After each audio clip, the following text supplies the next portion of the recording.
I hope you can see this. I'm trying to not hold it and make it move so much. I'm trying to find something that's close to more of a commercial style building, and this was a property in Las Colinas, and it was shot with a wide angle lens. This is a really straight on wide building. As you can see, I can't get both sides. So even with that wide angle, you know, sometimes it's still not good enough. Plus I was pretty far back.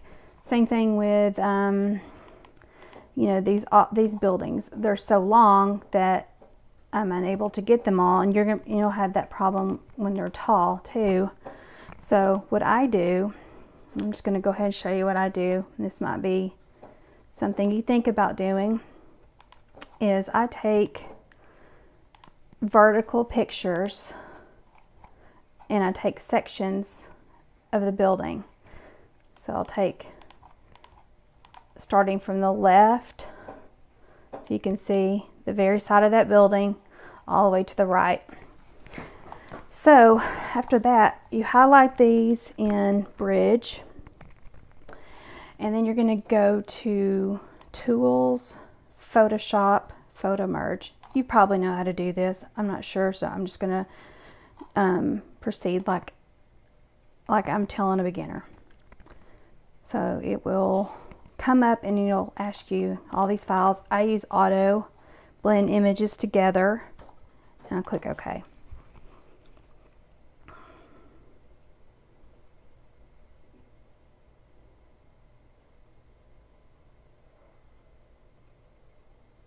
It takes a minute, obviously.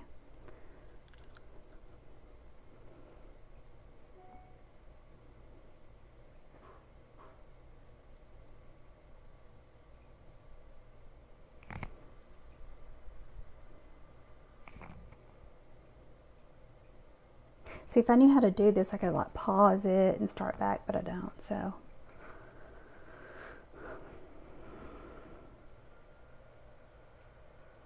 You just fast forward through this part.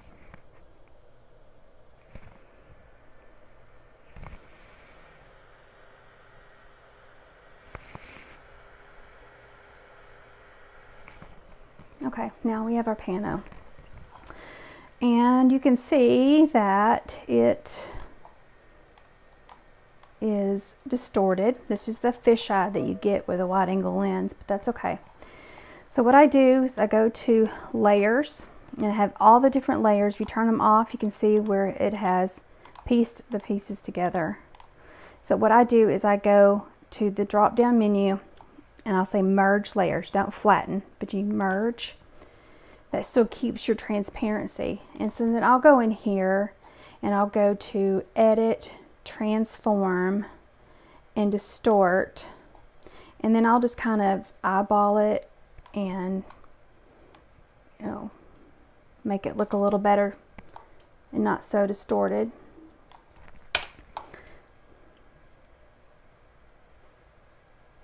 And once I have that done, still looks like it needs a little bit more. There's another place that I will do this, so it's not that important that you have to get it perfect here. Okay, so then I'm going to come in, I'm going to crop this.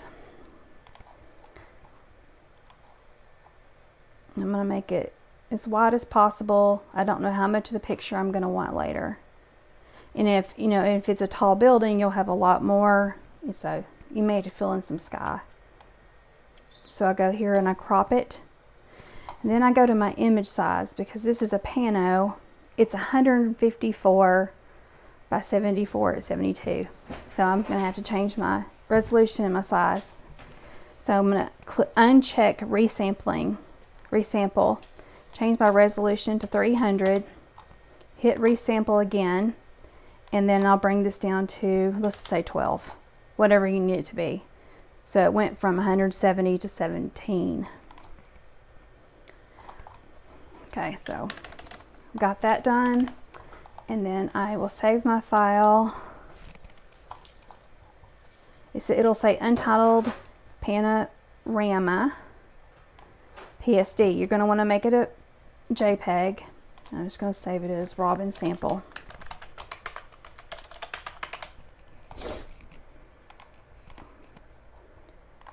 And then I'll close out of it.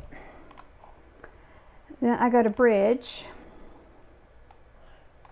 and I go open the one I just created, the sample, if I can find it. Click on it. Oh, where'd it go? Right click or whatever you do, option click, I'm not sure. Open in camera raw again. And then this is where we're going to utilize some of these tools here. There's 1, 2, 3, 4, 5, 6, 7, 8th one over. It looks like a little grid. It's a transform tool. So I'm going to click on that. And then you've got an A for upright, an R, not really upright, an auto balance. And then these are more like ones that you can do a little bit more detailed, but I just click on the upper and it kind of helps it a little bit. Sometimes I actually like it better the way it was before it does it upright, and actually I kind of like it that way without it. Maybe I want to rotate it a little bit. You can scale it if you want to scale it here. You can do whatever you want right here. Okay, so sometimes when you have walls that are kind of at an angle because of the fisheye lens, wide angle lens, then that little clicking that and hitting the A will straighten it up a little bit. So once I've done that, I go to the first one on the left, the zoom tool, but I don't know why it's the zoom tool, but over here is where I make some adjustments. I'll click auto just to see what happens. I don't particularly like that, so I will bring a little highlight down, and then I'll pull little shadows out, and maybe have a little bit of white, and that's all I do here. If it's like a really cloudy day, I'll bump up, like the sun, because a lot of times I'll take pictures that it's a gray sky and have to make it look sunny. So I'll bring up the warmth and then later change the background.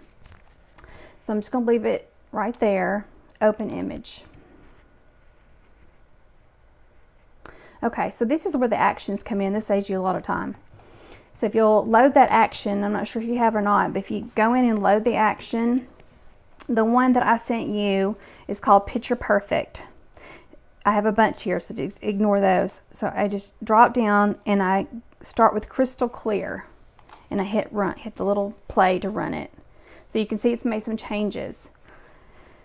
When I go to my layers and open the drop down for Crystal Clear, you can see the changes it's made. But what I do is I go in here and individually make changes to each one. So like that's way too bright, so I will click on brighten, and my opacity is 36. So I might bring it down, way down, or a lot of times I just turn it off because I like richer pictures. I like richer colors. The people I work with like it like that. Crisp, that's kind of basically a sharpening. You can, go really crazy. You can go hardly any, just whatever your particular picture needs. Pop is just a little bit of saturation, and you can, same thing, adjust to however you want. And so once you get everything the way you like, then you'll need to flatten it, because once you've got an action started, you're not going to be able to do any work while that's still there. So we got to flatten that. And then I always pull a little extra background, turn it off, so in case I mess up, I have something to go back to. So basically, for this one, I would crop it, of course. But pretty much my colors look great, and the only thing that I would do here personally, and I don't know if your company requires it, is that I would make this grass green. And I can show you how to do that too real quick, just a little section. You basically have to have a picture of some high-res grass, and I just pull grass from one of my photo shoots, and I can send it to you if you're interested. And so you just get the polygon tool, and you outline the grass area. And let's just stop at this sign. I'm not going to do this perfect because I don't have time, but okay, so pretend it's perfect. And then I'm going to copy and I'm going to paste it in its own layer. So what we have is this.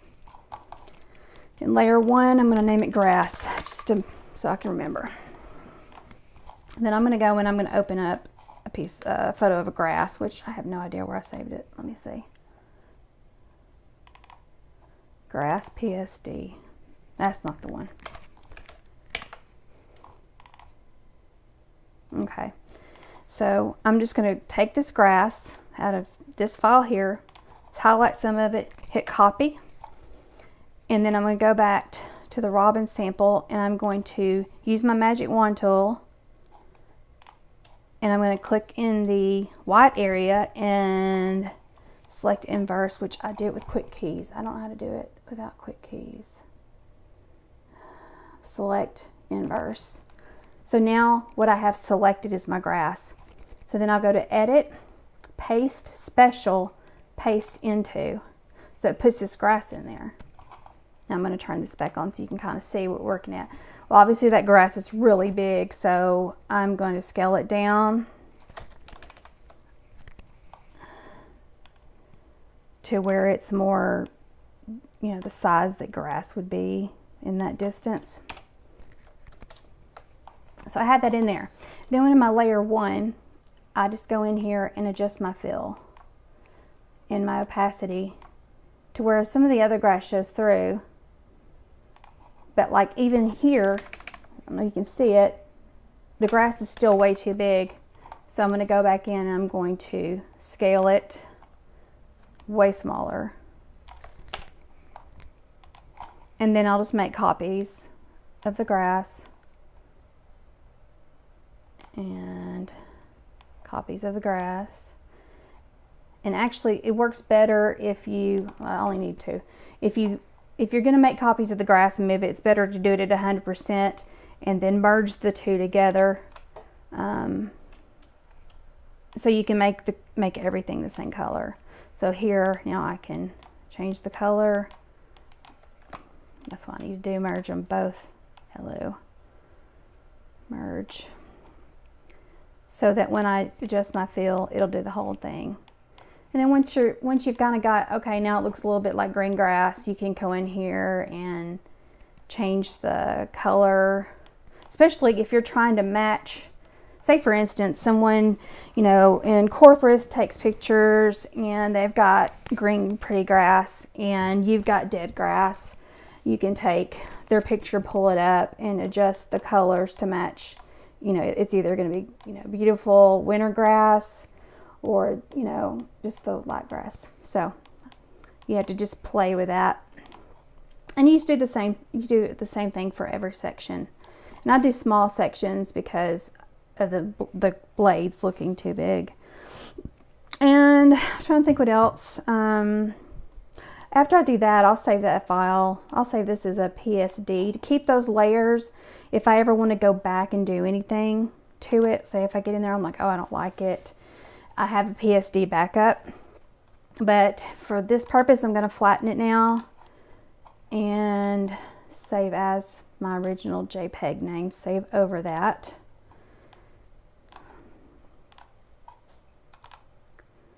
And then some cosmetic things that I would do on this one. Here I'm going to make my background just for kicks. I use the Magic Erase tool, Spot Healing Brush tool.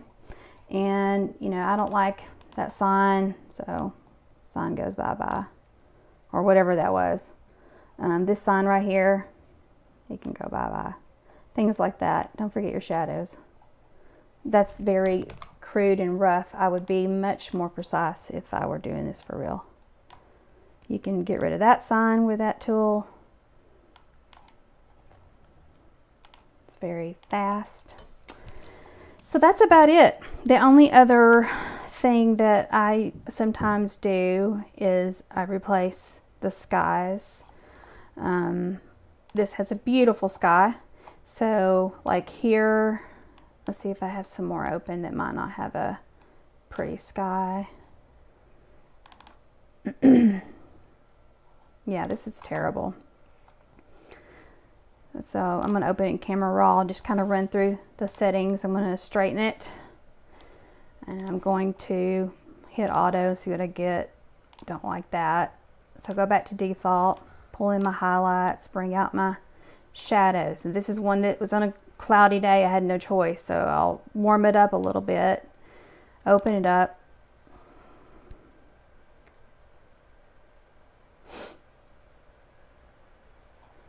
And then to replace the background, to put a pretty sky in to where it all blends in. I used to go in and like take out all the white, and it was a nightmare. So I figured out this way to do it.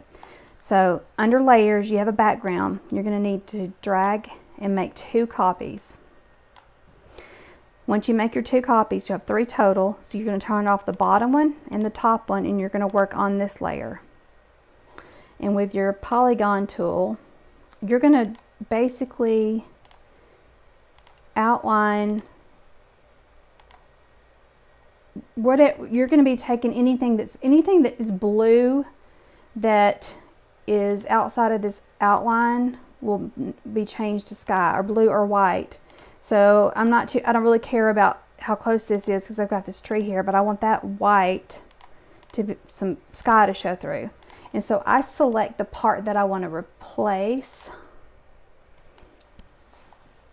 and then I inverse it. So what I have selected is the actual building. Once I have that selected, still stay in the middle, and you go to your mask. And I mask it. Now the sky is gone. Then I have some skies that I've kept just to use. And I have a bunch of different ones. Let's just do this one. And then I'm going to copy. Same thing as like the grass. I'm going to copy, but I'm going to paste it in its own layer. So it's going to be in layer 1. I'm going to call it sky. And then I can move it and adjust it as big as I want it. And then I'm going to pull that sky background to the 2nd position from the bottom. So now you have your sky behind there. So the way to get all of this back is to turn on the top layer, activate the top layer, and double click it. You'll get this layer style menu. Under here it says blend if gray. You want to do blend if blue. And at that point you're going to take the sliders, slide it, and there's your sky. So much easier and faster than the other way. Then the only thing you may have to do is, like, since I didn't do this very well, if I were actually doing this on a real project, I would make sure that it was perfect. But if you do have any extra white, you just click it and highlight it, and you're good to go. Then here I would probably do the grass and then brighten it up. Then I could flatten it. You always have to flatten before you run those actions. It's so annoying. But I might run crystal clear on it right now and check out my settings, my brightness, bring that down. So it just makes things faster. So I know that's a lot of information. So if you want to, FaceTime with me or do anything else, or if you want to send me a sample of the type of, like, maybe send me a sample of a photo, a sample of what kind of thing you're working with, and then I can look at it and see what other, actions may help, anything quicker, because I'm all about fast and move on. So I hope this makes sense. Bye.